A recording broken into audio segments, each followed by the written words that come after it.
Дупло голо. Почетокот на крајот на кариерата на Мирка Велиновска. Пишува Јордан Петровски. Матни, тешки и опасни денови се пред македонскиот народ. Се повеќе го имам чувството на дежаву, или понашки, дека повторно се случува нешто што еднаш веќе се има случено. Пред 19 години, според она што беше познато на македонската јавност, Република Грција го наметна така наречениот спор за името.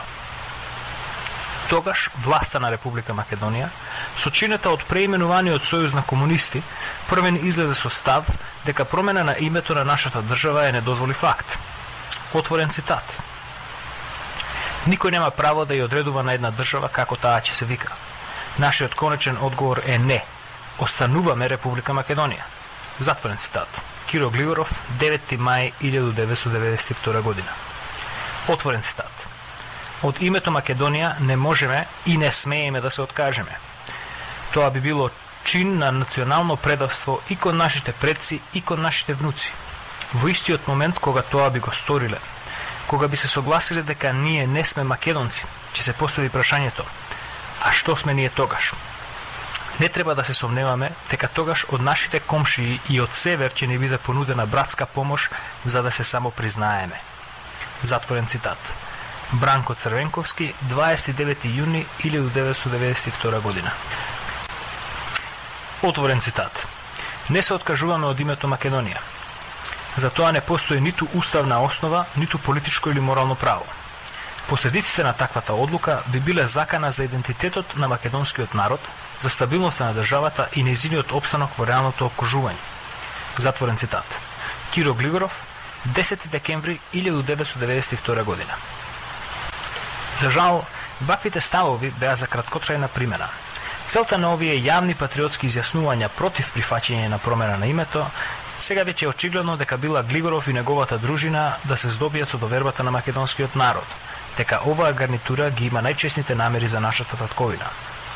Ова во моментот беше нужно поради фактот што нивното противење на прогласувањето на независност од ЦФРЈ беше свежо во сеќавањето на македонскиот народ. Затоа, власта ја примени мерката градење позиција блиска до предметот на претходна обработка. Целта беше власта да се прикаже себе си како добрите момци, а вината за менувањето на името да ја фрли на грбот на меѓународната заедница. Термин што самиот по себе е недефиниран. Во рок од помалку од половина година, тогашната власт излезе со апсолутно спротивен став на својот првичен, а кој стана реално со македонскиот народ со кој истиот живее и секојдневно се соочува до денешен ден. Отворен цитат. Расправата е непотребно губење на време и луксус во оваа ситуација значајна за Македонија. Целокупната историја на Македонија е всушност историја на поразот.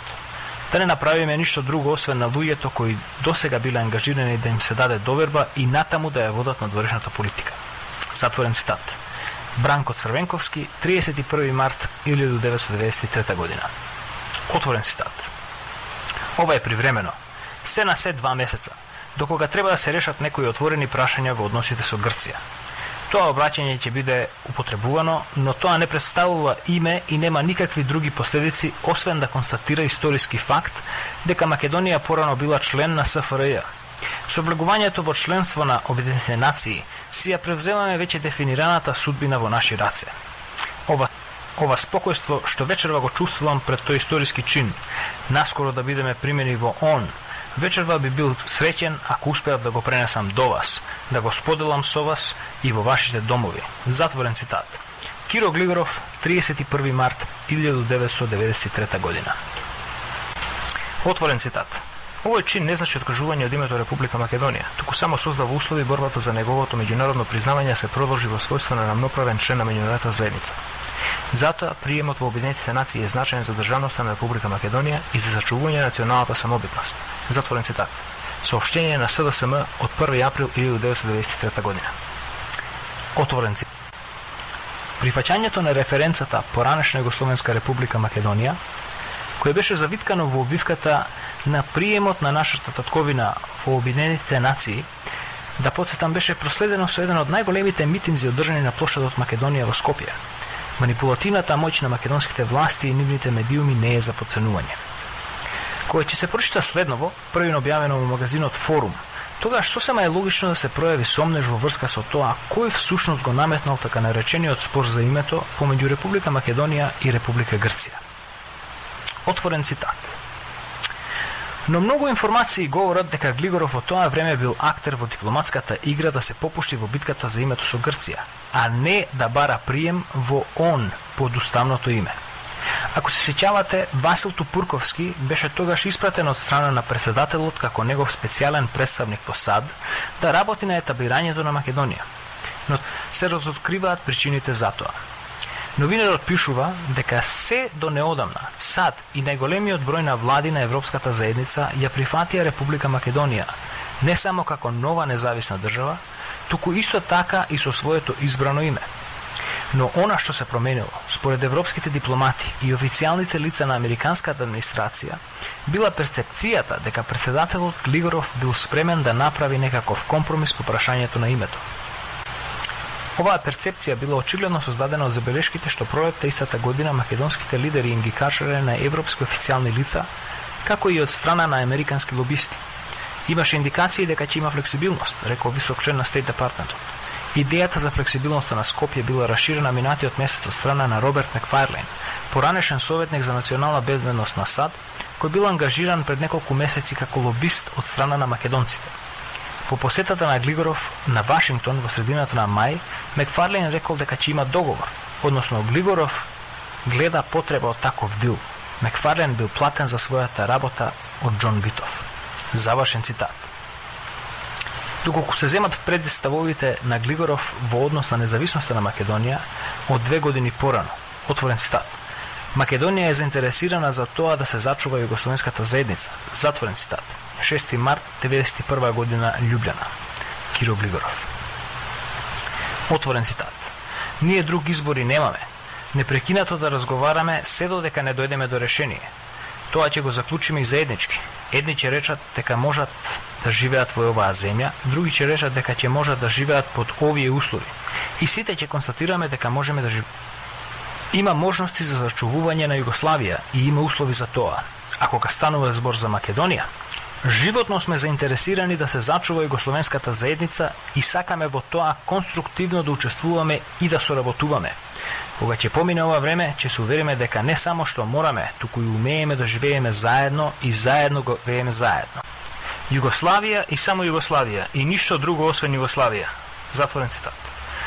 Изјава на Киро Глигоров од 1991 година. Цитат. 6 март 1991 година.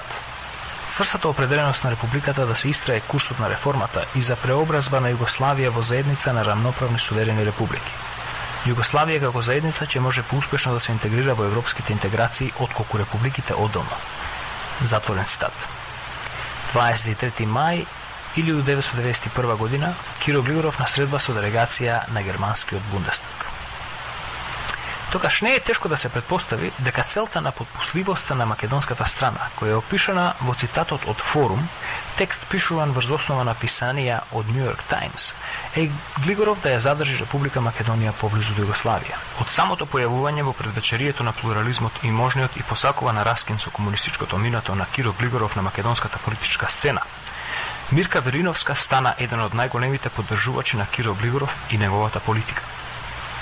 Впрочем, и покрај нејзиното привидно салто мортале, односно напуштањето на редовите на СДСМ и нејзиното придружување кон ВМРО ДПМНЕ, јас се уште не можам да најдам критика од страна на Вериновска кон политиките на Киро Глигоров, човекот кај кој лежи најголемиот товар од вината за застојот на демократските процеси и реалното осамостојување на Република Македонија. Пред известно време, примадоната на ремек делото на КОС, односно УДБА, Мирка Вериновска на австралиското радио Илинден го започна процесот, што се плашам треба да биде заклучен со запечатување на спорот за името со крајно погубен резултат за македонскиот народ и неговата држава. Имено, Вериновска, која важи за мегафон, односно неофицијален гласноговорник на центарот на моќта, вистинската власт на Република Македонија, во споменатото телефонско интервју со радио Илинден, се изјасни дека така наречениот спор за името можело да се реши со наше прифаќање на нешто што таа го нарече прекар. Република Македонија цртичка Скопје, што би представувало решение кое според неа, односно центарот на моќта, вистинската власт на Република Македонија, немало да задира во идентитетот на македонскиот народ. Но дали знае Мирка Велиновска, другарица оперистка, колкумина луѓе живеат на кои заради прекарот никој не им го знае името. Откако споменато во интервју, благодарение на интернетот се расшири побргу од шимски пожар, другарица оперистка Мирка Велинова свати дека ќе мора да бара начин да се спасува. Почнаа обидите да го ублажи бламот кој сама си го приреди со интервјуто дадено за Радио Илинден. За нејзина несреќа, оперската певица го заборави правилото број 1 во однос на расправа. Лагата и манипулацијата не можат да се одбранат. Тоа е исто како и парите изгубени на комар, што не можеш да си ги вратиш. Правам споредба со парите изгубени на комар, бидејќи Мирка Велиновска од моментот кога прифатила да аргатува за туѓи интереси, комуњарско-српски, требала да знае. Правам споредба со парите изгубени на комар, бидејќи Мирка Велиновска од моментот кога прифатила да аргатува за туѓи интереси, српско-комуњарски, требала да знае дека душата, моралот и образот ги става на коцкарска маса, а таму куќата секогаш добива. Се обиде да се вади Велиновска првин во Нова Македонија со текстот неуспешен римейк на грчката екзархија, а потоа и кај Јанко јади бурек, јадејќи трици. Од сето тоа го изгуби и од Јанко позаимениот образ. Јанко јади бурек, доколку рече Филковски, колкумина ќе знаеа за кој Јанко станува збор. Немаше храброст да ги отвори телефонските линии за да се јавуваат гледачите, кои можеби ќе ја ставеа другарица оперистка на повторен тест, како што тоа го стори Дончо Ангеловски од Радио Илинден. Со тој чин, Јанко јавно покажа дека и тој не и верува на Велиновска, но по некоја основа мораше да ја направи отстапка. Божите, но и оперските патишта се чудни. За ова моје излагање, да не биде само на голи зборови, ќе укажам на најголемите фалширања на другарица оперистка Велиновска од споменатиот текст. Отворен цитат. Јас од друга страна 15 години пишувам и говорам за прифатлив компромис, двојна формула со која нашето име останува непроменето, а идентитетот негибнат. Тој, Бранко Геровски, слепо ги следи директивите на така наречената западна политика, а јас тврдам дека таа политика кон Македонија е негаторска и нацифашистичка. Затворен цитат. Двојната формула значи Република Македонија за сите земји и организации, а за Грција име кое Грција ќе си го избере од она што Македонија ќе понуди. Другарица оперистка Велиновска никако да објасни како тоа ќе може да се направи компромис со кој нашето име останува непроменето, а идентитетот негибнат. Компромисот значи отстапка, а отстапката која се бара е промена на името на државата. Значи првиот дел на нејзината двојна формула отпаѓа, со што автоматски отпаѓа и вториот дел. Идентитетот ќе биде одраз на името на нашата држава. Клучно тука е дека и двојната формула е спротивна на повелбата на Организацијата на Обединетите нации. Постапката за прием на некоја држава во членство на ООН е регулирана со член 4 од повелбата, во кој се утврдува, под параграф 1, дека членството во ООН е отворено за секоја држава која е мирољубива, приваќа да ги исполнува обврските содржани во повелбата и е способна и има волја да ги исполнува тие обврски. И дека, параграф 2, приемот во членството се врши преку одлука на Генералното собрание, а по препорака на Советот за безбедност. Заклучокот од Бадинтеровиот извештај во 91-92 година е дека Република Македонија ги исполнувала сите услови. Но, ајде за момента прифатам дека двојната формула другарица оперистка Велиновска ја нуди како отстапка и гест на добра волја на Македонија. Ете, дозволуваме да се договориме како Грција ќе не ословува, оти сме по-цивилизиран народ. Меѓутоа, понудата за двојна формула е всушност ништо повеќе од Миркино спасување на нејзината најголема идеолошка љубов, еден Киро Глигоров. Затоа, таа вината за промената на името, односно како што Глигоров тоа го запакува двомесечната референца, ја бара во меѓународ. Отворен цитат. Овие услови ги наметна Советот за безбедност, на чија маса стигнавме како безбедносно прашање наметнато од загрижената Европска Унија. Резолуциите 817 и 854 не обврзаа на решавање на проблемот со името. Македонската држава, со која раководеа Киро Глигоров, Стојан Андов и Бранко Црвенковски, се согласи на таков накараден прием. Ги прифати сите услови со објаснување дека толкавини беа силите и меѓународната поддршка. Нашето државно раководство, на кое безрезервно му верувавме, ни објасни дека во тие преговори ќе дојдеме до компромис преку двојната формула што ја предложија искусните британци. Затворен цитат. За среќа, еден вистински државник, Кемал Ататурк, ја демантирал тезата на другарица оперистка Велиновска. Цитат: "Не постојат угнетувачи и угнетувани. Постојат само народи што дозволуваат да бидат угнетени и други кои не дозволуваат." Затворен цитат. Ататурк бил во право и во однос на нашиот случај со името. Државниот врв, кој тогаш другарица оперистка Велиновска безрезервно го поддржуваше, не сакаше самостојна македонска држава. Тоа и самата другарица оперистка го признава неколку пасуси подолу во нејзиниот текст. Значи и самата си ја соборува својата собствена теза. Отворен цитат. Основата на ваквиот став лежи во фактот дека никој не може да ја наложи на Македонија да си го промени името. Затворен цитат. Додека другарица оперистка манипулира со, цитат, "но и никој не може да ја натера Грција да го прифати нашето име." Затворен цитат.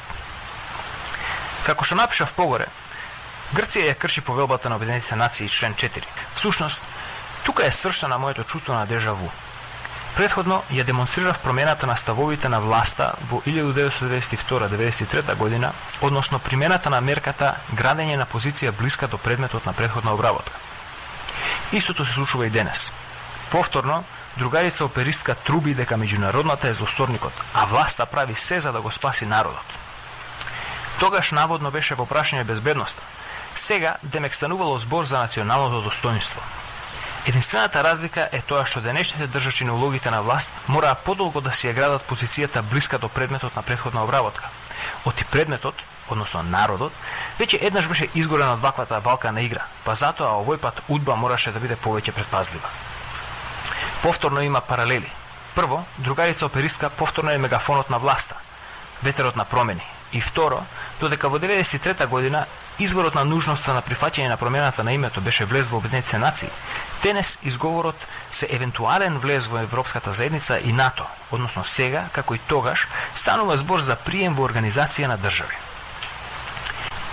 Главната манипулација која другарица оперистка ја сокрива и не ја објасни ниту во текстот Неуспешен ремейк на грчката екзархија, ниту пак кога јадеше бурек, е делот од интервјуто на Радио Илинден во врска со она што таа го кажува во 45-та секунда. Отворен цитат. "Политичка одредница или одредница за име кое би било за алтернативна употреба во меѓународните заедници." Затворен цитат. Значи, од двојната формула нема суштински ништо. Едно име за внатрешна употреба, прекар за надворешна. Но ако прекарот се користи во меѓународните организации, односно матичните книги на родените на државите, тогаш кој ќе е името на нашата држава? Прекарот не е името кое стои на личната карта или пасошот, туку даденото официјално име. Другарица оперистка Велиновска всушност нуди ништо повеќе од манипулација со терминологијата, како што привремената референца е во постојана, непрекината и официјална употреба во замена за официјално име, така и прекарот на другарица оперистка нема да е ништо повеќе освен официјално ословување на нашата татковина. А откако државата ќе ни добие прекар, нема да е долго чекањето и пристигањето на прекарот на народот. Тука веќе станува збор за нешто што големиот поборник за човекови права, Мирјана Најчевска, не обвини мене и Блажо Стојановски и останатите кои биле прогонувани од удба по линија на работа спречување на македонски екстремизам, за работење против самобитноста на македонскиот народ и македонската држава. Тогаш, кој всушност работи против интересите на Република Македонија, односно против самобитноста на македонскиот народ и македонската држава? Дали ние, Комитетот за демократизација, кои добиваме секојдневни закани и пораки дека нашите изнесувања за погрешните политики на македонските власти и нивната политичка полиција се штетни по македонскиот народ и неговата држава, или пак оние кои ги спроведуваат тие погубни политики? Нашиот Комитет за демократизација на Република Македонија со седиште во Канада имаше намера да поддржи политичка партија или издружение на граѓани на изминативе парламентарни избори. Двата услови кои беа клучни за нас, според кои одлучивме кому да му ја дадеме нашата поддршка, беа спроведување на вистинска лустрација и легитимно и правно ништавање на времената спогодба со која идентитетот на македонскиот народ жестоко се повредува. Бидејќи ниту една партија или политичко издружение не ги исполни овие два критериуми, исто толку партии ја добија нашата поддршка. И покрај опасната состојба во која не за прв пат се наоѓа Македонија, ние ќе продолжиме со нашето делување кој има директна врска со самите основачи на Сдруженијето на македонци за конечно ослободување на нашата татковина од сите надворешни влијанија и заточенија, внатрешна македонска револуционерна организација.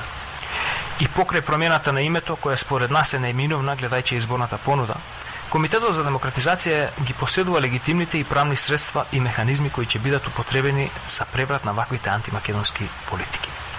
Авторот на колумната е председател на Комитетот за демократизација на Република Македонија. За повеќе информации за нашиот комитет, посетете го нашиот вебсайт cd-macedonia.com, односно cd-macedonia.com, каде што ќе можете да прочитате повеќе за нас, а исто така и да оставите ваша донација. Понатаму можете да не следите на интернет порталот kotle.ca, kotle.ca, или на Facebook на профилот Групација дисиденти. До следното слушање бидете поздравени наши сонародници македонци. Дупло голо. Почетокот на крајот на кариерата на Мирка Велиновска. Пишува Јордан Петровски.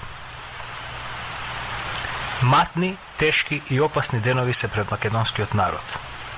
Се повеќе го имам чувството на дежаву, или понашки, дека повторно се случува нешто што еднаш веќе се има случено. Пред 19 години, според она што беше познато на македонската јавност, Република Грција го наметна така наречениот спор за името. Тогаш власта на Република Македонија, со чинета од преименуваниот Сојуз на комунисти, првен излезе со став дека промена на името на нашата држава е недозволив акт. Отворен цитат. Никој нема право да ја одредува на една држава како таа ќе се вика. Нашиот конечен одговор е не. Остануваме Република